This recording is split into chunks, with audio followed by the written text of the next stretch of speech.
बिस्मिल्लाहिर्रहमानिर्रहीम। अस्सलाम वालेकुम। फोर्थ क्लास बेटे अपनी उर्दू की बुक खोलें जी। इसके तफ़हीम करेंगे आज हम तफ़हीम करेंगे। इनके सवालात के जवाबात देखते हैं।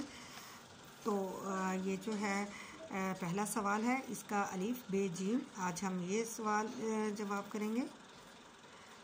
लू से बचने के लिए क्या करना चाहिए? गर्मी के मौसम में कौन सी चीज़ें खाने पीने के लिए पसंद की जाती हैं? गर्मी के मौसम में कौन कौन सी सब्जियां और फल आते हैं? ठीक है, आज हम ये 3 सवालों के जवाब करेंगे। चले आए देखते हैं इन सवालात के जवाब जी। पहला सवाल है, लू से बचने के लिए क्या करना चाहिए? दोपहर को घर से नहीं निकलना चाहिए। जब धूप बहुत ज़्यादा होती है उस वक्त घर से बाहर नहीं निकलना चाहिए। अगला सवाल है, गर्मी के मौसम में कौन सी चीज़ें खाने पीने के लिए पसंद की जाती हैं? क्या है, अब वहाँ पे भी हमने पढ़ा था, बुक में रीडिंग में पढ़ा था कि आइसक्रीम, शरबत, ये वाली चीज़ें, ठंडी ठंडी चीज़ें जैसे आइसक्रीम और शरबत खाने पीने के लिए पसंद किया जाता है। आखिरी है इसका जीम हिस्सा, ककड़ी। गर्मी के मौसम में कौन कौन सी सब्जियां और फल लाते हैं?